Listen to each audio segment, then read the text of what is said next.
panglingkod.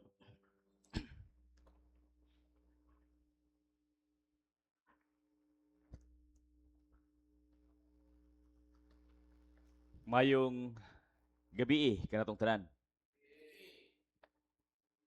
So, again, kaya naman ko dito sa inyong atubangan, akong magigambit sa pulong karon.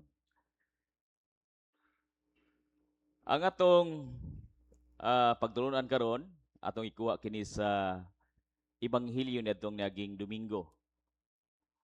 Diya sa Ebanghelyo ni San Juan 3:1 ngadto sa 17. Sa atong pagbasahon o atong tagaan o bag-ong o dili bag-o kundi ah, renew nga kini ang pagpasabot bahin niini. So gikan sa bersikulo 1 nag-ingon, may usa ka pangulo sa mga Hudiyo nga ginganlag Nicodemo nga usa ka sakop sa pundok sa mga Parisiyo. Usa ka gabi niana miadto siya kang Hesus og miingon kaniya, Rabbi, nasayod kami nga ikaw usa ka magtutudlo nga pinadala sa Dios. Walay tao nga makahimo sa mga milagro sa imong gipamuhat gawas kon ang Dios maguban kaniya. Si Jesus mitubag, sultihan ko ikaw, walay makakita sa gingharian sa Dios gawas kon siya matawo pag-usab. Unsaon man pagkatao pag-usab sa katao nga tigulang na. Makasulod pa ba di ay siya sa tiyan sa inahan aron magpakatao pag-usab? Nangutana si Nicodemo. Si Jesus mitubag, sultihan ko ikaw, walay makasulod sa gingharian sa Dios gawas kon mataw siya pag-usab o mataw pinaagi sa tubig o sa espiritu. Ang gianak sa tao, tao usab. Ug ang gianak sa espiritu, espiritu usab. Ayaw ikahibulong ako nag-ingon kanimo nga kinahanglan magpakatao kamo pag-usab. Ang hangin mohuros bisan asa kini buot, bupadulong. Badungog mo ang paghuros niini apan wala ka mahibalo diin kinigikan o asa kini padulong. Sama usab niini ang tanan nga mataw pinagi sa espiritu. Unsaon man pagkahimo niini? Nangutana si Nicodemo. Si Jesus mitubag, wala ka ba mahibalo niini nga inila ka man unta nga magtutudlo sa Israel? Sultihan ko ikaw, gisulti namo ang among nahibaluan o nagpamatuod o nagmatuod kami sa among nakita apan nagdumili kamo sa pagdawat sa among mensahe. Kung dili ka mutuo sa among gisulti kanimo mahitungod sa mga butang nining kalibutana, unsaon mo man pagtuo konsultihan ko ikaw mahitungod sa mga butang sa langit. Ug wala pay nakasaka sa langit gawas sa anak sa tao nga nanaog gikan sa langit. Sama nga giisa ni Moises didto sa kamingawan ang bitin nga bronze nga gibutang og tukon. Ang anak sa tao kinahanglan nga iisa usab aron ang tanan nga motuo kaniya makabaton og kinabuhing walay katapusan.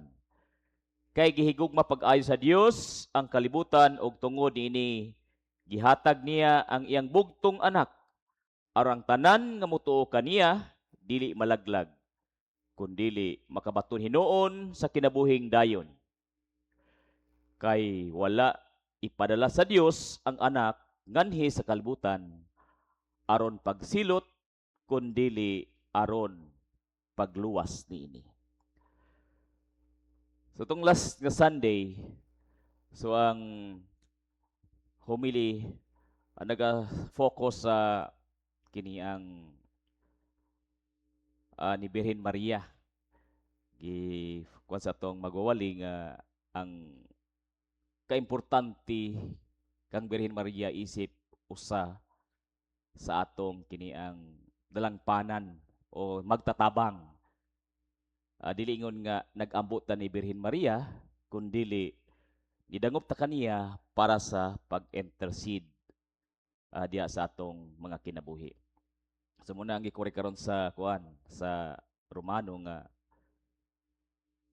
si Birhen Maria dili angay ampuan kundi siya atong sangpiton pinagi sa pagpatabang diha sa atong mga pagampo. So atong nadungog ang sa atong ebanghelyo ang pag-istoryahanay ni Jesus ug ni Nicodemo. So si Nicodemo usa ka Pariseo ug usa ka leader sa mga Hudiyo. So kung muin kag Pariseo, leader sa mga Hudiyo, so dili siya maingon nga wala siya o gamay ra iyang nahibaluan unsa ang pamalaod o ang balaod sa Ginoo. So expert siya niini. Apan bisan pa man siya ang ka-expert, nagyapon siya yung mga pagduha-duha tingali. Naay siya naglibog siya ba sa iyang unsa yang nabatunan niya o yang natun-an niya sa mga pagwali ni Ginoong Kristo. So miduol siya kang Hesus sa kagabhion. So as I said, nganong kay na siya kini atialing kalibog ba?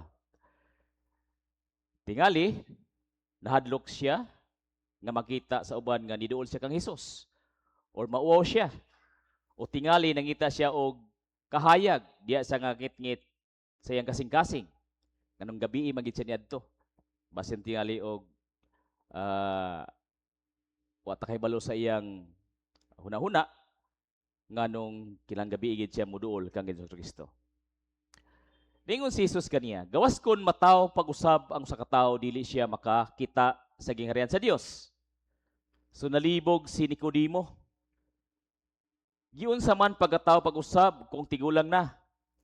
Apan gipasabot ni Jesus dili pisikal nga pagkatawo kundi espirituhanong pagkatawo gikan sa tubig o sa espiritu. So munang gikinahanglan matud pa ni according to Jesus Christ kang Nicodemo. O ang pagsabot ni Nicodemo, pisikal nga pagkatawo pag-usab. Nga mo balik ba? Mo rewind. Balik ang tao sa tagwangkan sa inahan. Pero dili ni mo gipasabot ni Ginoong Kristo. Sa muni ang atong pagtuo isip mga Katoliko. Ang kini ang pagkatawo gikan sa tubig o sa espiritu. So walay tao nga kini ang devoted Catholic kung dili ka mo undergo og bautismo. So muni ang di bali markings ba sa mga Kristiyanon nga kung Kristiyanon ka, Katoliko ka, nabautismuhan gid ka. Kung wa ka nabautismuhi, questionable ang atong pagka Kristiyanon kung wa ta nabautismuhi. So, kay diya sa bautismo, diha ang tubig o espiritu. Present sa bawang bautismo ang tubig nga mo'y maghinlo sa itong mga sala o ang pagpatik sa espiritu sa Dios. So diha nagsumikad ang gisulti ni Ginoong Kristo ngadto kang Nicodemo. Magpakatawo pag-usab, to be born again. So nga atong gituhuan nga ang pagka-born again diha nagsugod sa atong pagbunyag. Nahimutang born again diha pagsugod sa pagbunyag. So karon nga nakita sa panahon sa Kwaresma, ang mensahe sa pagkatawo pag-usab mao'y sentro sa atong pagpanaw karon mga panahon na Kwaresma. Pagpakatawo pag-usab. So dili ingon nga nabunyagan na ta. So okay na to. Perfect ng salvation kay nakuha naman ta, nabunyagan naman ta. So once nga nadawat nato ang kaluwasan, hingpit ang kaluwasan nga gikan sa Dios. Ug kada nga kaluwasan ato na nang natun-an o ato na nang nadungog nga dili pagyapon na siya hingpit nga atong nadawat, pero kita sa atong kagalingon ato nang gibudlayan ng kaluwasan matag adlaw sa atong kinabuhi. Ato nang gipakigbisugan para ma-maintain nato ang kaluwasan nga gihatag sa Ginoo ngani kanato. Ang Kwaresma di lang panahon sa paglikay sa karne o pagpuasa sa pagkaon. Kini panahon sa pagbag-o sa kasing-kasing. Panahon sa paghinulsol o pagbalik sa Ginoo. Panahon sa bag-ong pagkatao diha kang Kristo. So ang pagka-born again, dili lang kini ang diha ra sa pagbunyag, kundi sa matag adlaw atong paningkamutan nga ma-born again ta. Dili kay one na ba? Kining one kada ang sa eksena ba sa atong kinabuhi ang pagka born again sa dihang na bunyagan ta. Mao na to. So dili na mao ang pagka born again kay bisan tuod og nanasong kaluwasan pero wala pa ta nahingpit mo tang nakigbisog ta matag adlaw. So muni ang Kwaresma karon. Usahay minus kita og kini ang panan-aw ba unsa ang pulong Kwaresma o sa English Lent. So importante kini sa ato masabtan unsa ni ang Kwaresma o Lent. So matud pa ni San Ireneo de Leon, ingon siya, ang Kwaresma usa sa una, okay na si San Ireneo, unang amahan sa simbahan. Naghisgot nga ang pagpuasa dili pa ang Pasko sa pagkabanhaw. So nang Easter mo ng Pasko sa pagkabanhaw. Lahi-lahi og pamaagi sa nagkalain-laing lugar. Apan ang espiritu sa pag-andam pareho, paghinulsol o pag-andam sa kasing-kasing. So pareho kang Ireneo, ang Kwaresma dili lang pamaagi sa tradisyon, kundi sa paghiusat sa tibok simbahan, sa pag-andam sa dakong misteryo sa kaluwasan. Sa simbahan, pag-andam sa simbahan, kinsa man ang simbahan?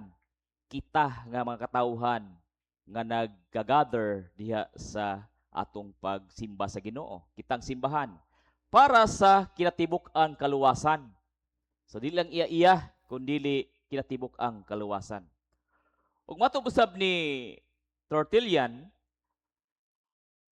ang puasa usa ka porma sa disiplina sa lawas aron mulig-on ang espiritu. So muni ang pagpuasa pod iyang side sa kaluwasan. Alang kaniya ang pagpuasa dili silot sa kagalingon, kundi pagkontrol sa mga pagbati og tinguha aron mas motubo ang grasya sa Dios sa atong kinabuhi. So, pagkontrol, paglig-on sa espiritu, disiplina sa lawas aron paglig-on sa espiritu. Muni ang pananaw, panlantaw pod ni Tertullian. Dayan kang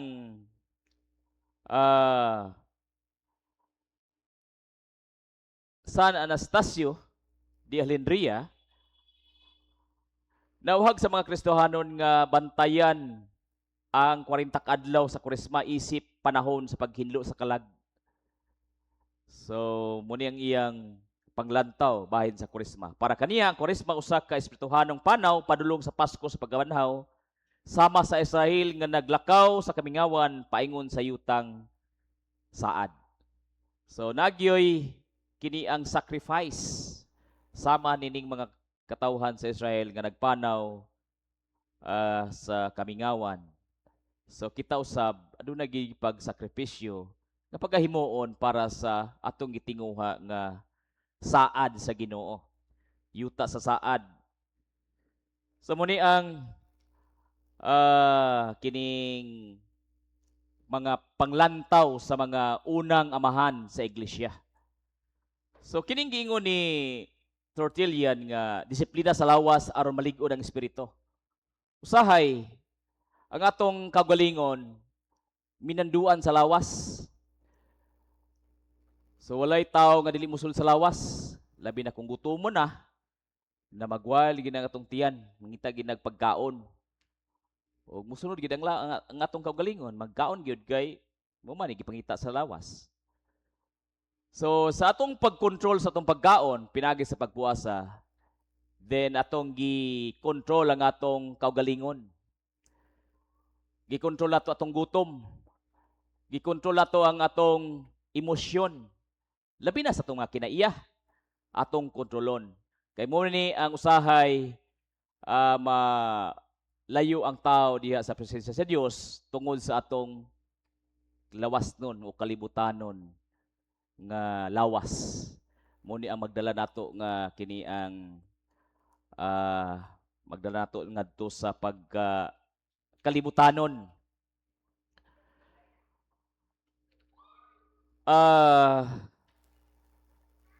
Pag control sa kaugalingon. So atong lawas, for example, labi na sa mga lalaki, mga minyo, makita og laing binuhat nga labi nagsiksig ayo. So mo dikta rin na pinagi sa mata, musunod ang mata. So muna ang kinaiya sa lawas. So kung atong i-control ang atong kaugalingon diya sa pagpuasa, atong i-control ang atong lawas,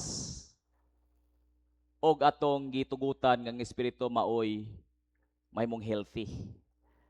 Atong gitagaag pagtagad ang atong espiritu para mahimong lig-on ang atong espiritu. Kung healthy gan itong espiritu, then makontrol nato ang atong lawas. Pero kung dili healthy ang atong espiritu, niwang gani, malnourished, so dali gid kayo madala sa lawas ang atong kaugalingon. So munang gingon ni Kristo nga ang tao mabuhi dili sa paan lamang kung dili sa matag pulong usab nga sulti sa Dios. So ingana ang purpose nganong kinahanglan gid tang moduol diha sa Ginoo. Kinahanglan gutom ta kanunay sa mga espirituhanong butang. Kabus sa mga espirituhanong butang. Dili tong sa gisulti bitaw gitudlo ni Ginoong Kristo sa katuang Sermon of the Mount. Bulahan kabong makabus sa espirituhanong mga butang.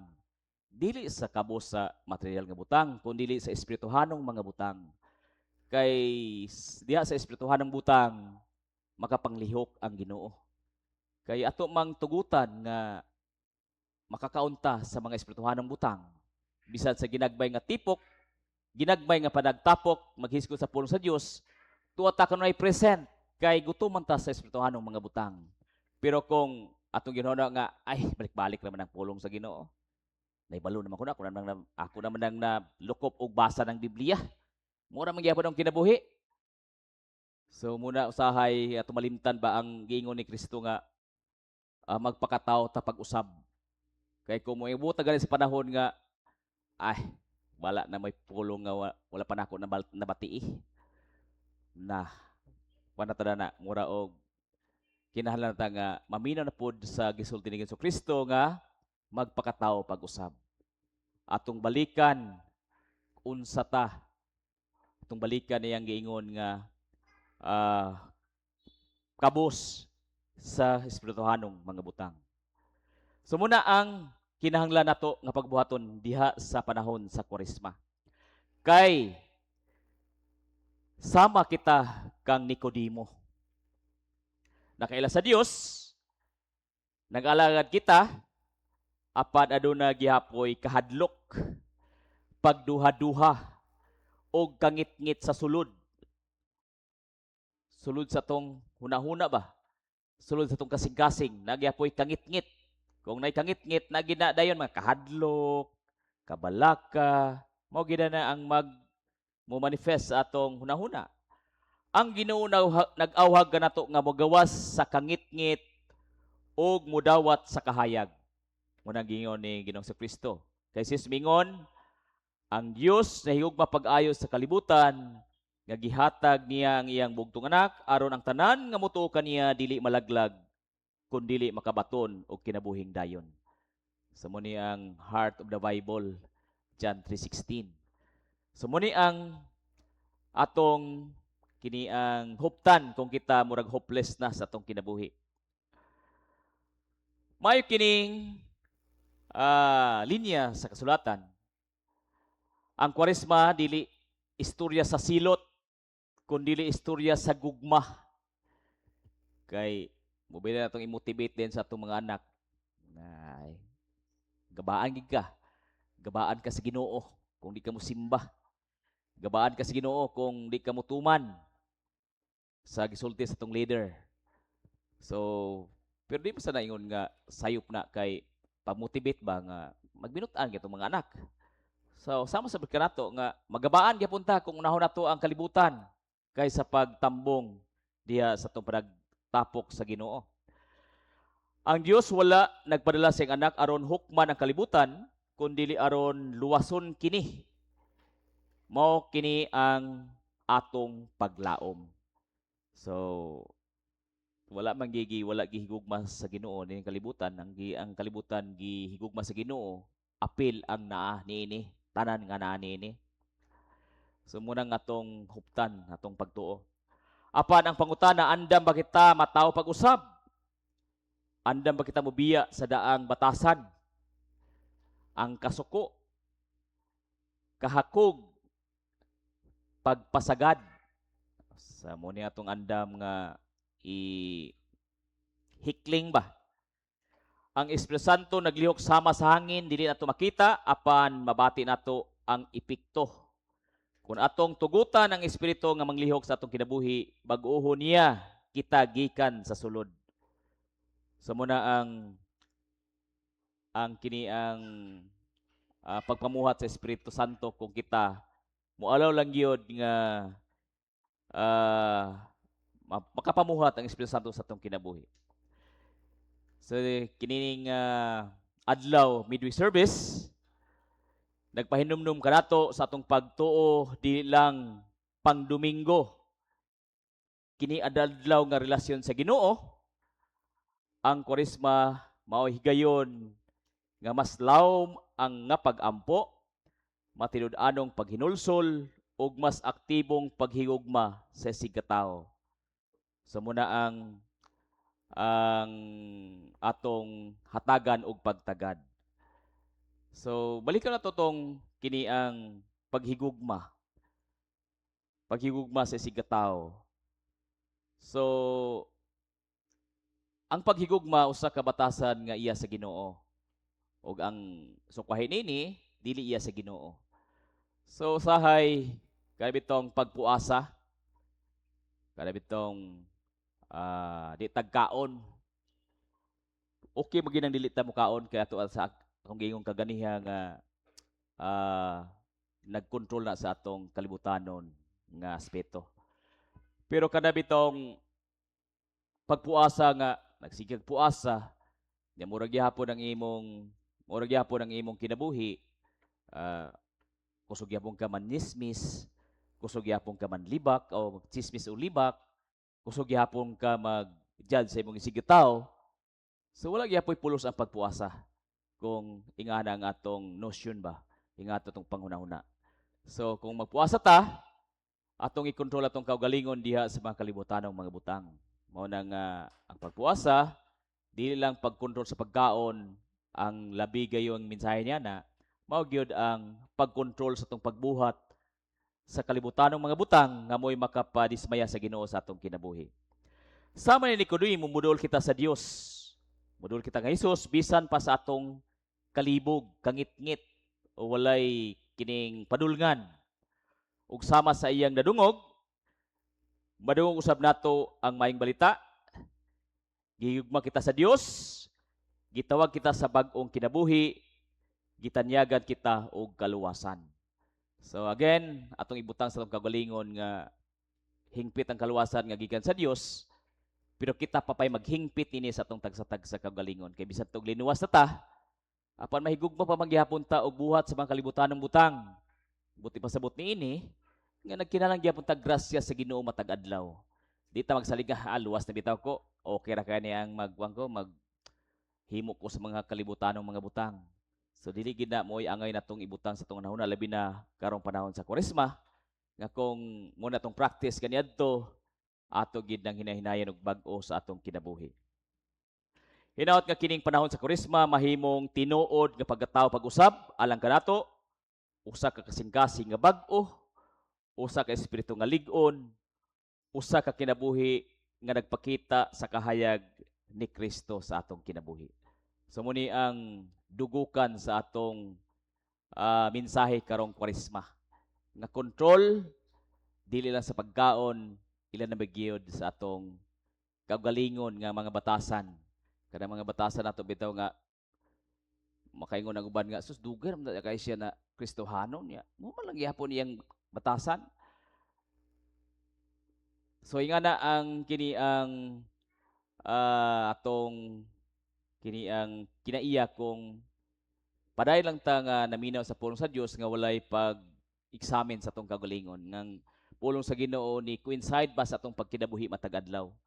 So ang Kwaresma mo ni ang panahon diin kita mag-examine gid kanunay sa atong mga kinabuhi kung ni asinso ba ta diha atubangan sa Ginoo og sa atong pagsugod atong simba sitag simba hangtod karon nabatay kausaban.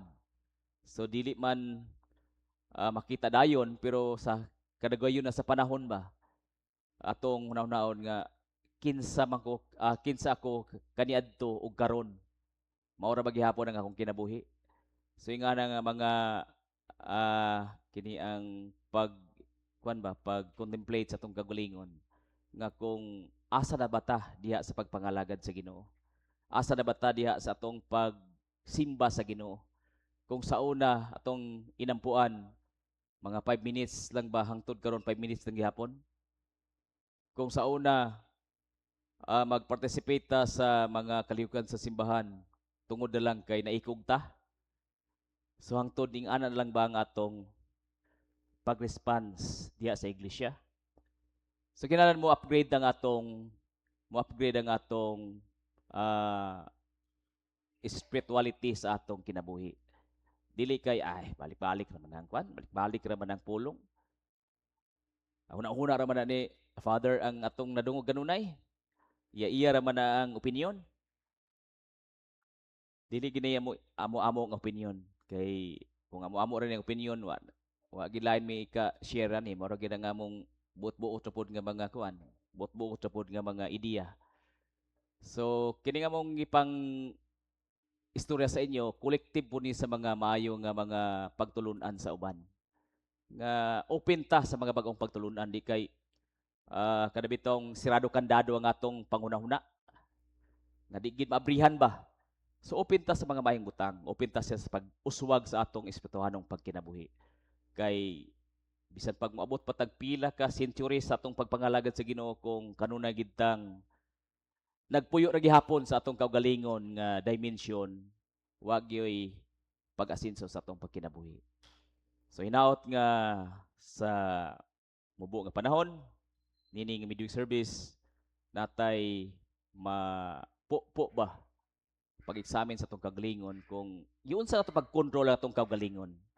Labi na kanang panahon bitaw sa kini ang magwali labi na magwali gyud labi nagtaas-taas na ang murag nubo-nubo pa man tingali pod nga mag duka-duka din ta ba magduka-duka nya pagkahuman service kay mawala atong duka. So usahay mo na ang kini ang atake bitaw sa yawa nga huyupaon ko ning mata dani kay hapit na ni natulog. So ingana ang kini ang atake pero di lang yato makita pero mo gid kasigara weakness. So usay makatagpilaw ba unsa to gisulti ni Father. So ingana ang simple nga attack pero usahay maigo ta gyapon.